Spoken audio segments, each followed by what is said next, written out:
ማንበብ መጻፍ የማይችሉ ወይም ደግሞ ፊርማ ፈርሙ ሲባሉ ጣታቸው እንደዚህ የሚሰዱ ሰዎችን ቁጥር እንቀንሳለን።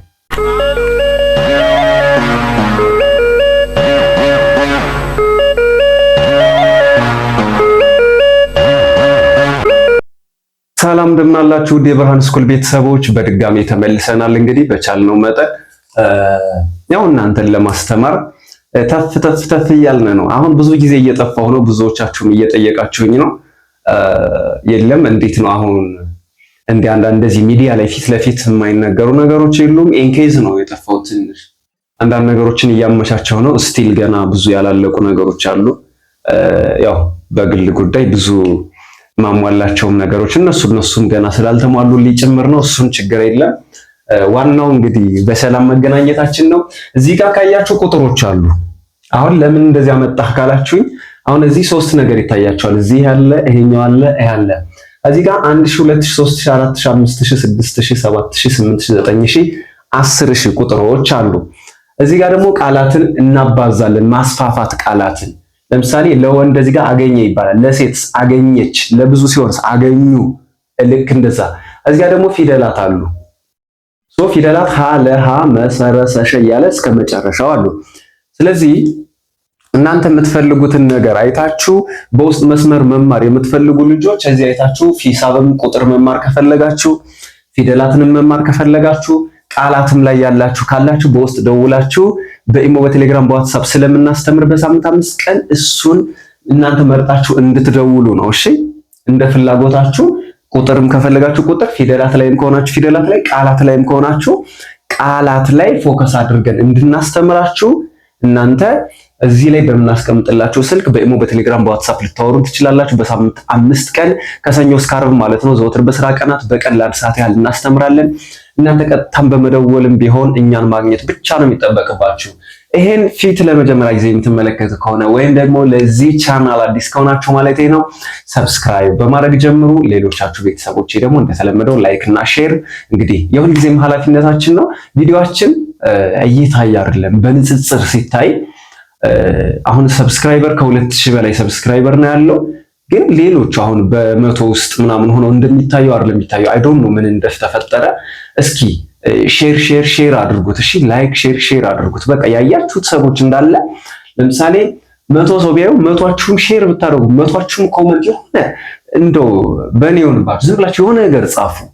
ከዛ አልጎሪዝሙ ዩቲዩብ በራሱ ቫይራል ያወጣዋል። እሺ አሁን በጣም አንዳንዴ ተስፋ ያስቆርጣችኋል ሁላ በእውነት እኔ ስራ ስሰራ እንደዚህ አይታይም። 100 እንደዛ ሲሆንብኝ በቃ የሆነ ተስፋ የመቁረጥ ስሜት ሁሉ ይታይብኛል። እና ቪዲዮዎች ቢታዩ እኔም አሪፍ ስራ እየሰራው እናንተም ብታውቁ ብዙ ደግሞ ሰብስክራይበር ደግሞ ጨምሮልኝ ብዙ እየታየልኝ ደግሞ አሪፍ ቢሆንልኝ ለኔም ጥቅም ነው፣ ለእናንተም እንዲሁ ለሌሎችም መማር ላይ የሚፈልጉ ሰዎች በጣም ጠቃሚ ነገር ነው። ታውቁታላችሁ አለመማር በዚህ ሰዓት ምን ያህል ከባድ እንደሆነ።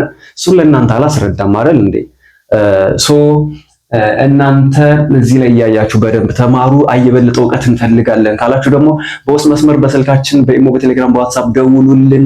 የምትፈልጉትን ነገር በአጭር ጊዜ ውስጥ ታደርጋላችሁ። ከ2 ወር እስከ 3 ወር እስከ 4 ወር ባለው ጊዜ ውስጥ አንብባችሁ ጨርሳችሁ ጽፋችሁ መሄድ ትችላላችሁ። ከዛ መጽሐፍ ቅዱስ ማንበብ የሚፈልገው መጽሐፍ ቅዱስን፣ ቁርአንን በአማርኛ ማስተማር እንዲሁም ደግሞ መተርጎም የሚፈልገው በአማርኛ፣ ጸሎት ማድረስ የሚፈልገው ጸሎት ያደርሳል። ቻት ማድረግ የሚፈልገው ከሰው ጋር መጻጻፍ የሚፈልገው ከሰው ጋር ይጻጻፋል።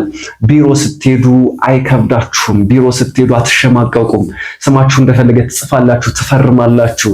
ማንም ሙድ አይይዝባችሁም። ከዛ በኋላ ነው የምላችሁ እኔ አብራችሁን ቆዩ። እንቀጥል። ኦኬ አሁን እነዚህን ነግሬያችኋለሁ። ፍላጎት ካላችሁ እንድትማሩባቸው ነው። ስለነዚህ ብዙ ገለጻ አላደርግም። ማስተምራችሁ እዚህ ላይ ያሉትን ነገሮች ነው።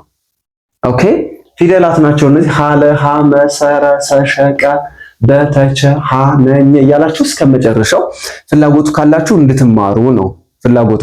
ወደ ኋላም ተመልሳችሁ ሌሎች ቪዲዮዎች ስላሉ ማየት ትችላላችሁ። ከዛ ውጭ መማር ከፈለጋችሁ ደግሞ ደውሉልኝ ነው። ቁጥርም እንዲሁ ሂሳብ መማር የምትፈልጉ በተለይ አሁን ቁጥር ይከብዳል አይደል? አንዳንዴ ቁጥር ለምሳሌ የሆነ ቁጥር ልጻፍ እስኪ 1224 ብዬ ብጽፍ እንዴት ነው የምትጽፉት? 1000 አሁን እዚች ጋር ላሳያችሁ። ቆይ አንዴ። እሺ አሁን 1000 እንደዚህ ነው የሚጻፈው። 1200 እንደዚህ ነው የሚጻፈው። 24 ደግሞ እንደዚህ ነው የሚጻፈው። ስለዚህ 1224 ብላችሁ ጻፉ ብላችሁ እንዴት ነው የምትጽፉት? አሁን አንዳንዳችሁ እንዴት ልጽፉት ትችላላችሁ? 1200 እሺ፣ ከዛስ 24 እንደዚህ የሚጽፍ ሰው አይጠፋም።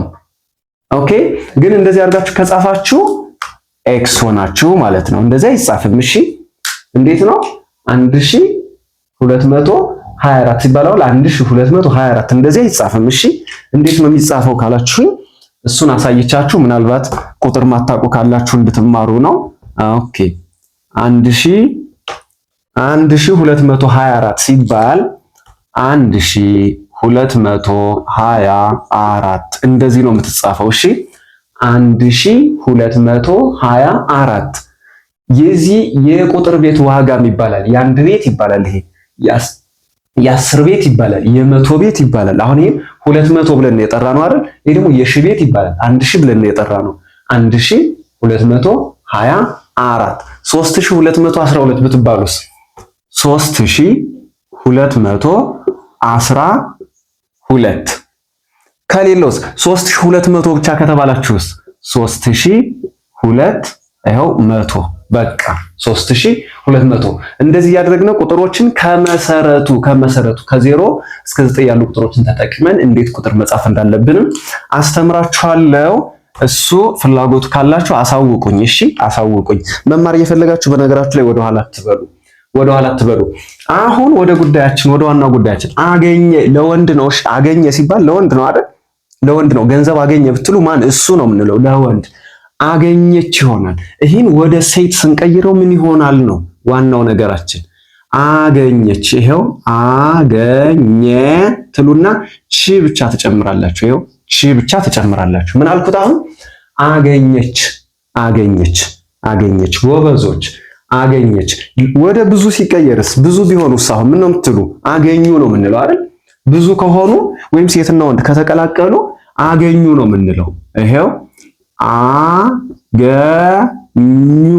ኘ የነበረውን ወደ ሁለተኛው ወደ ኙ መቀየር ነው። ይሄ በጣም ቀላል ነው። በጣም ጥሩ። ወለደ ካልንስ ወለደ ወለደ ትሉና ወደ ሴት አይደል የምንቀይረው? ሺ ወለደች ለሴት ሲሆን ለወንድ እስከሆነ ወለዱ። እነሱ እኮ ልጅ ወለዱ ባልና ሚስቱ ወለዱ እኮ ቆዩ እንላለን አይደል? ወለዱ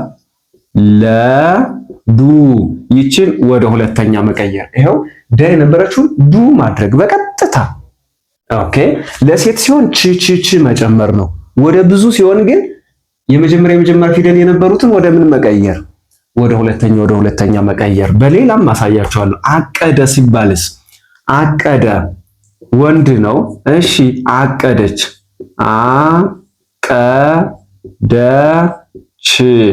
አቀደች። ከዛስ አቀዱ ብዙ ሆነው ደግሞ ምን አሉ? አቀዱ። ከዛስ በላ በጣም ጥሩ በላ።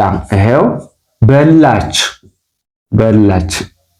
በላች ሆዳም ነች መሰለኝ በላች። እሺ ሆዳም አይደለም የሚበላው። እሺ ለመኖር መብላት ስላለብን ነው። በላች። ይሄው በላ የሚለው ላይ እቺ ብቻ መጨመር። በላች። ለብዙ ከሆነስ በሉ ወደ ሁለተኛ መቀየር ነው። በሉ። ይሄው በሉ። በቃ በሉ። በጣም ጥሩ። ሰጠ ከሆነስ ሰጠች። ሰጠች። ለብዙ ሲሆንስ በቀጥታ ሰጡ። ይሄው ሰጡ። ሰጠች። ከዛስ ሰጡ ትላላችሁ። ሰጡ። ወሰደ ተመልከቱ።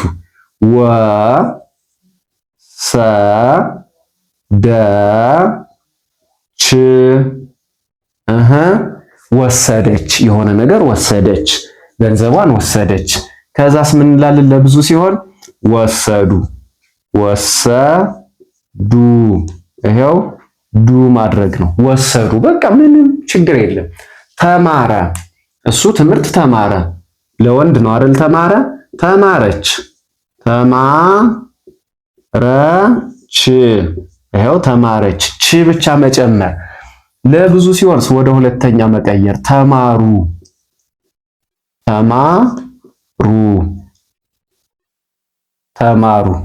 ተማሩ። አየ ይላል። አየ ባይኑ አየ ማለት ነው። ተመለከተ አየና ተመለከተ ይለያያሉ አይደል? ረቀቅ ካረግናቸው አየች አየች ሴት ስትሆን ምን አለች? አየች። በጣም ጥሩ። ብዙ ከሆኑስ አዩ ምን አሉ? አዩ። እንደዚህ እያደረጋችሁ ወደ ሴትና ወደ ወንድ ወንድ ናቸው አብዛኞቹ ቃላት፣ የድርጊት ቃላት ወንዴ ናቸው። ምንም ቅጥያ ሳይጨመርባቸው ዝም ብለው በወንድ ጾታ ናቸው አብዛኞቹ። ወደ ሴት ለመቀየር ች መጨመር ነው። ወደ ብዙ ለማድረግ ደግሞ ወደ ሁለተኛ ፊደል የመጨረሻዎቹ መቀየር። እንደዚህ የሚቀየሩት ግን የተግባር ቃላት ሲሆኑ ነው። እሺ የተግባር ለምሳሌ ስሞችን እንደዛ ማድረግ አንችልም። ለምሳሌ አለሙ ብንል አለሙች አንልም። ኦኬ። ስለዚህ ስሞች የተግባር ቃላት ይባላሉ። እነዚህ በእንግሊዘኛው አክሽን ቨርብስ የሚባሉት ናቸው። የተግባር ግሶች ናቸው እነዚህ። ስለዚህ አገኘ፣ የሆነ ነገር አገኘ፣ ተደረገ አይደለ? ወለደ የሆነ እሺ፣ ከዛስ አቀደ። ስለዚህ እንደዛ አይነት ቃላትን እንደዚህ እያደረግን እንማማራለን። ረስታችሁ ሰብስክራይብ ሳታደርጉ የጀመራችሁ ካላችሁ ሰብስክራይብ አድርጉ። ላይክ ሳታደርጉም ከጀመራችሁ ላይክ ተጫኑ። ሼር አድርጉላቸው። ማንበብ መጻፍ ለሚፈልጉ በድጋሚ ላስታውሳችሁ፣ በውስጥ መስመር መማር የምትፈልጉ ካላችሁ እዚች ጋር በማስቀምጥላችሁ ስልክ ደውላችሁ በኢሞ፣ በቴሌግራም፣ በዋትስአፕ በፈለጋችሁት መንገድ መማርና በአጭር ጊዜ ውስጥ ትልቅ ለውጥ ማምጣት ትችላላችሁ። ብዙዎቻችሁ እያለቀሳችሁ እንደሆነ መረጃው ደርሶኛል። ልታለቅሱ አይገባም። ዘመኑ ያመጣውን ቴክኖሎጂ ተጠቅማችሁ መማር ማንበብና መጻፍ እየቻላችሁ ባለመማራችሁ ቤተሰብን መውቀስ፣ ቤተሰብ ሳያስተምረኝ እኮ እንደዚሁ የቀረው በሰው ሀገር ሁኜ እንደዚህ ሁኜ ቀረሁ ማለት አሁን ቀርቷል። በቃ ቀርቷል። እሺ ለምን? እዚህ ጋር መማር ትችላላችሁ። በቃ አሁን በጣም ቴክኖሎጂ ተስፋፋ እኮ ቤተሰቦቼ። እዚህ ጋር መማር ትችላላችሁ። ደውላችሁ በውስጥ መማር ትችላላችሁ። አሁን ቤተሰብን ስትወቅሱ፣ እድላችሁን ስትወቅሱ መስማት አንፈልግም እኛ። ለምን? እድሎቹን መጠቀም አለባችሁ። አልረፈደም ነው። አልረፈደም፣ ገና ጊዜ አላችሁ። ስለዚህ ሼር አድርጉላችሁ። በተለይ ማንበብ መጻፍ የምትችሉ ይሄ ነገር ሲደርሳችሁ በእውነት እላችኋለሁ ዝም ብላችሁ አትለፉት። ለምን? ላይኩን ምናምን ተውት፣ ሼር አድርጉላቸው። ለምሳሌ ለሁለት ሰው ሼር ብታደርጉ እነዛ ሰዎች እንደዚህ አይነት ነገር እንዳለ የማያውቁ ቢሆኑ እነዛ ሰዎች ይሄን አይተው ተማሩ፣ ማንበብ መጻፍ ቻሉ ማለት ሁለት ሰው አስተማራችሁ ማለት ነው። ይሄ ደግሞ ጥሩ ነገር ነው፣ መልካምነት ነው፣ ጽድቅ ነው። ኦኬ። ስለዚህ እሱን አድርጎ ሁላችንም የእያንዳንዳችን ኃላፊነት እንወጣ። ማንበብ መጻፍ የማይችሉ ወይም ደግሞ ፊርማ ፈርሙ ሲባሉ ጣታቸው እንደዚህ የሚሰዱ ሰዎችን ቁጥር እንቀንሳለን በየትኛውም ዓለም ዳርቻ።